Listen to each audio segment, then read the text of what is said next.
Hello everyone, welcome to Divya classes cooking and teaching में आपका स्वागत है। तो जैसा कि आपने थंबनेल देख ही लिया है कि हम यहाँ पे आज बनाना चिप्स बनाने वाले हैं।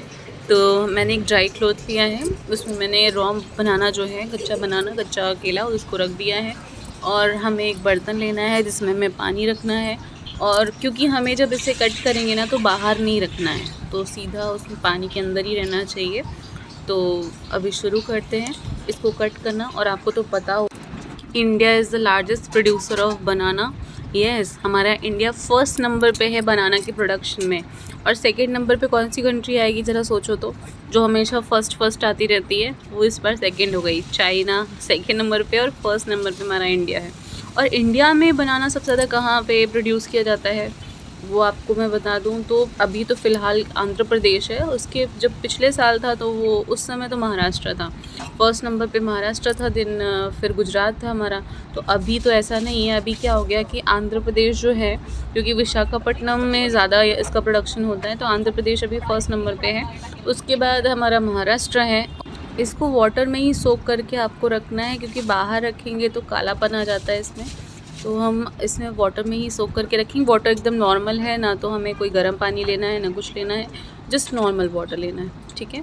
और ये जो बनाना है, वैसे मुझे मेरे पुराने स्कूल के कलीग थे, उन्होंने भेजा था। तो मैंने सोचा कि चलो इसकी सब्ज़ी तो ज़्यादा कोई नहीं खाता है, बट क्योंकि अगर खाएगा भी तो 2-3 लोगों के लिए 3-4 बनाना सफिशेंट होते हैं। तो फिर मैंने इसको सोचा बनाना चिप्स बना दें। बनाने का कुछ तो बनाना पड़ेगा। हाँ, तो देखो इसमें कार्बोहाइड्रेट होता है, मतलब स्टार्च होता है, क्योंकि ग्रीन बनाना में 80% कार्बोहाइड्रेट स्टार्च होता है, जिसकी वजह से हम अगर इसको जब पील ऑफ करते हैं तो हमारा जो हाथ है वो काला सा हो जाता है। और मैंने तो एक टेस्ट भी डाला था ऑनलाइन, अगर आप देखिए जाके मेरी वीडियोस को, कि कैसे कार्बोहाइड्रेट्स को हम नॉर्मल घरों में भी चेक कर सकते हैं कि हाँ इस कंपोनेंट में स्टार्च है या नहीं है।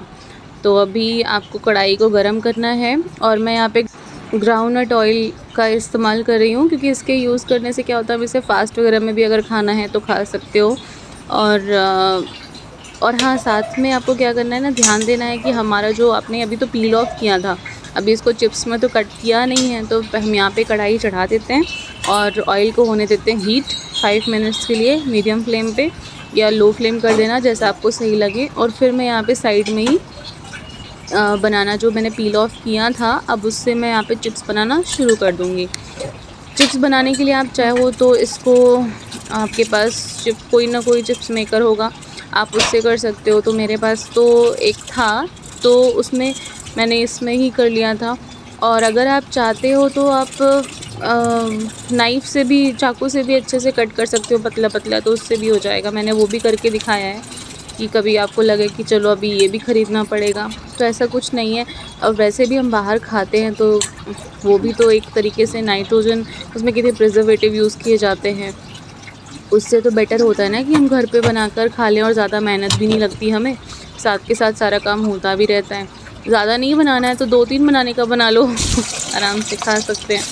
तो अभी यहाँ पे ऐड कर देंगे इस ऑयल में, और ज़्यादा हमें इसमें चलाने की ज़रूरत नहीं है। थोड़ी देर तक पकने देते हैं, डीप फ्राई होने देते हैं। और फिर हम बना लेते हैं थोड़ा सा नमक पानी। नमक पानी पीने के लिए नहीं बनाना है, नमक पानी इसमें डालने के लिए बनाना है। पीने के लिए तो आप बना भी सकते हो, बहुत अच्छा है। मैंने यहाँ पे रॉक सॉल्ट लिया है, क्योंकि मेरे घर में रॉक सॉल्ट ही इस्तेमाल होता है नॉर्मल खाने के लिए भी, बट मैंने थोड़ा सा अलग करके रखा था ताकि अगर फास्ट वगैरह में खाना हो तो वो साफ़ तरीके से हम इसको बना पाएँ, ठीक है ना। तो मैंने यहाँ पे इसको एक बार चला दिया है, और इधर वापस आ जाते हैं। देखो बनाना जो मैंने लिया था वो आई थिंक 10-12 बनानास थे, और चिप्स काफ़ी अच्छी बन गई थी, काफ़ी ज़्यादा बनी थी। तो मैं यहाँ पे, क्योंकि हर जितनी बार आप फ्राई करने के लिए कढ़ाई में बनाना को डालोगे चिप्स को, उतनी बार आपको 1 या 2 चम्मच आपको वो जो पानी हम बना रहे हैं ना, नमक पानी, वो ऐड करना पड़ेगा। तो आपको बाहर से नमक डालने की कोई ज़रूरत नहीं पड़ेगी, और इसका टेस्ट काफ़ी अच्छा आएगा। अब चलो हम कढ़ाई के दूसरे टाइम की तैयारी कर लेते हैं तो यहाँ पे मैं साइड में ही मैंने उसको अच्छे से सोक कर लिया था। तो अब मैं क्या करती हूँ ना, इसको ड्राई कर लेती हूँ, क्योंकि बहुत अगर गीला रहता है चिप्स तो फिर वो हमारा जो है बहुत टाइम लेता है पकने में। तो हम क्या करते हैं, इसको थोड़ा ड्राई कर लेते हैं ताकि क्रिस्पीनेस अच्छी रहे। और इसमें वो वाटर जो हमने बनाया ना वो ऐड कर देते हैं। चलो इसको पकने के लिए छोड़ देते हैं। और साइड में देखो बहुत इसमें काम नहीं करना पड़ता, बड़े आराम से बन जाता है। बस हाँ, बनाने का एक अंदर जज्बा आना चाहिए कि चलो कुछ बना ही लेते हैं। तो आप बना सकते हो यार घर पे, संडे संडे के लिए बनाओ और एक हफ्ते रखो। हाँ, तुरंत ढक के मत रख देना, थोड़ी देर ओपन में ही रखना, क्योंकि फिर आप बोलोगे तो ये तो क्रिस्पी नहीं है, ये तो पूरा क्या हो गया, मॉइस्चर सा लग रहा है। तो आप इसको ओपन ही रखना, ढक मत देना, ठीक है। तो अभी हम ये नेक्स्ट वाला जो मैंने प्रिपेयर किया था, देखो कितने सारे हो गए थे इसमें। अभी और भी है, ये तो बाहर ही दिख रहे हैं, तो दूसरा है, तीसरा वाला भी है अभी तो अभी वो भी मैं करूँगी। आपको पता है बनाना में एक्चुअली जो हमारा ग्रीन बनाना होता है उसमें बहुत कुछ चीज़ें पाई जाती हैं, जैसे विटामिन B6 हो गया, विटामिन C हो गया, कार्बोहाइड्रेट तो होता ही होता है, पोटेशियम होता है, फास्फोरस होता है, मतलब ये सारी चीज़ें जो इतनी अच्छी हैं। फाइबर होता है जो हमारे फैट को बर्न करता है। हाँ, बट ज़्यादा अगर आप खाते हो इसको, जो आपका रिपन बनाना होता है वो थोड़ा सा हेवी हो जाता है, तो वो ज़्यादा अवॉइड किया जाता है कि हाँ, एक बनाना कंजम्पशन इट्स फाइन, उससे ज़्यादा आप लेते हो तो थोड़ी प्रॉब्लम होती है। तो बनानास भी अगर आपको खाना है तो एक या मैक्स टू मैक्स 2 एक बार में ही खाया करो, ठीक है। तो यहाँ तो मैंने नाइफ़ से भी करके आपको दिखा दिया है, ताकि आपको ये ना लगे कि हाँ मैडम हमें ख़रीदना पड़ेगा क्या इसके लिए।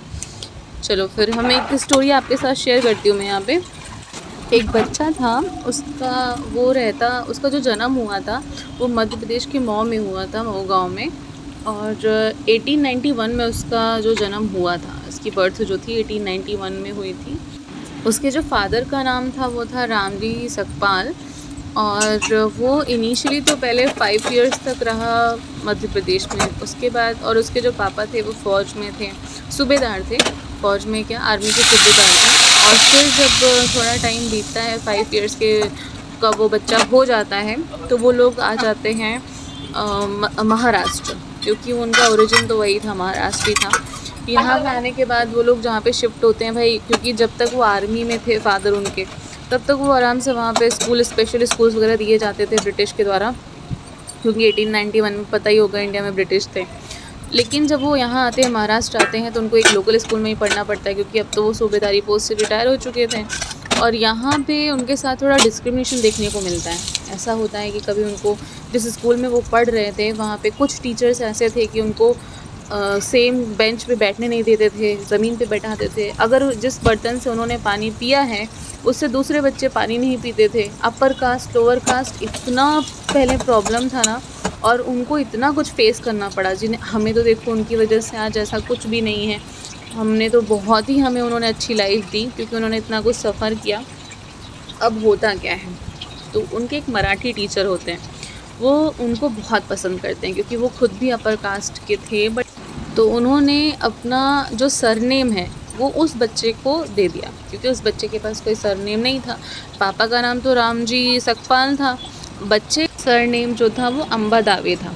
अभी अम्बा दावे तो एक जगह का नाम है, तो उनके जो फादर थे उन्होंने उसी जगह के नाम पे, क्योंकि वो ओरिजिन वहाँ को बिलोंग करते थे वो, इसी वजह से उन्होंने अपने बेटे का सरनेम जो है अम्बा दावे रख दिया। बट उनके जो वो उस बच्चे के जो टीचर थे वो उनको इतना पसंद करते, मराठी टीचर थे वो, और वो इतना पसंद करते थे उस बच्चे को कि उन्होंने अपना ही सरनेम उसको दे दिया। और उनका सरनेम आपको पता है क्या था? अम्बेडकर जी। और उनके जो सर का जो नाम था वो था कृष्णा जी केशव अम्बेडकर। तो उन्होंने अपना सरनेम दिया। और वो जो अम्बेडकर जी थे उनके बारे में कौन नहीं जानता है, मैं उन्हीं की स्टोरी बता रही हूँ आपको, क्योंकि आज 14 अप्रैल है, अम्बेडकर जयंती है, तो मैंने सोचा आपको थोड़ी इन्फॉर्मेशन शेयर कर देती हूँ। तो अम्बेडकर जी ने बहुत ही फ़ाइट करी उस समय। उन्होंने जो महाराष्ट्र यूनिवर्सिटी थी वहाँ से उन्होंने BA किया, और उनके जो सब्जेक्ट्स थे वो सोशियोलॉजी था, इकोनॉमिक्स था।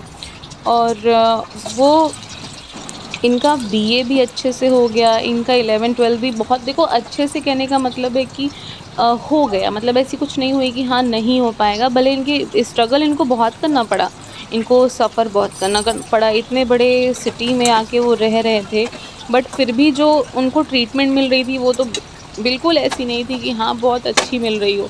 उनको ट्रीट किया जाता था अनटचेबल की तरह ही, मतलब अनटचेबल्स मीन्स उस टाइम पे उनको शूद्र बोलते थे लोग, कि इनको नहीं छू सकते हम, ये शूद्र लोग हैं, जहाँ पे ये टेम्पल्स में नहीं जा सकते। तो उनके साथ ये सारी चीज़ें बहुत ही इनको डोमिनेट किया गया। फिर उसके बाद होता क्या, ये पहले बोलते हैं कि पढ़ लेंगे तो ज़रूर कुछ ना कुछ बन जाएंगे और कल को मेरी कलम में भी आवाज़ होगी। और अगर आज मैं ऐसे भी बोलूँगा तो कोई सुनेगा नहीं मेरी बात। तो फिर क्या होता है, इनको प्रॉब्लम होती है पैसों की। जब 12th हो जाता है तो फिर ये बड़ौदा के जो राजा होते हैं, देखो मुझे गायकवाड़ तो याद है बट स्टार्टिंग का नेम नहीं याद है। गायकवाड़ थर्ड थे, उन्होंने बोला कि हम एक स्कॉलरशिप देंगे और जितना अम्बेडकर जी को पढ़ना है वो पढ़ सकते हैं। अम्बेडकर जी खुश हो गए और उन्होंने स्कॉलरशिप का ऐसा किया था कि चलो ठीक है, जिसको पढ़ना है वो महाराष्ट्र यूनिवर्सिटी में तो पढ़ेगा ही, अगर उसको अपनी मास्टर्स करनी है तो मैं उसे कोलंबिया भी भेजूँगा। फिर उन्होंने 1927 में कोलंबिया से पीएचडी की और काफ़ी वो पीएचडी भी किया था उन्होंने तो इकोनॉमिक्स से किया था। मतलब उन्हें सूझबूझ तो बहुत अच्छी थी कैसा करना है, क्या करना है। और आपको पता ही होगा जब 1947 में इंडिया हमारा इंडिपेंडेंट हुआ तो जो हमारे फर्स्ट प्राइम मिनिस्टर थे पंडित जवाहरलाल नेहरू, उन्होंने उनको फर्स्ट लॉ मिनिस्टर बनाया। उन्होंने बोला कि हाँ आप यहाँ पे ज्वाइन करो ताकि हमें भी गाइडेंस मिले। वो उसे ज्वाइन भी करते हैं। और आपको तो पता है इंडियन ड्राफ्टिंग कमेटी जो हमारी है, इंडियन कॉन्स्टिट्यूशन की ड्राफ्टिंग कमेटी तो थी, उसके जो हेड थे वो भी कौन थे, बिल्कुल डॉक्टर BR अम्बेडकर ही थे। तो बाबा साहेब ने हमारे लिए बहुत सारे काम किए हैं। हमें इक्वालिटी पे बिलीव करते थे। वो कहते थे मनुष्य का कोई धर्म नहीं होता है और मनुष्य अगर एक दूसरे के लिए अच्छी चीज़ें करे, समानता करे, वो ही उसका सबसे बड़ा धर्म होता है। ये कोई ऐसा नहीं है कि धर्म मनुष्य के लिए बने हैं, मनुष्य धर्मों के लिए नहीं बना है, उनका ऐसा मानना था।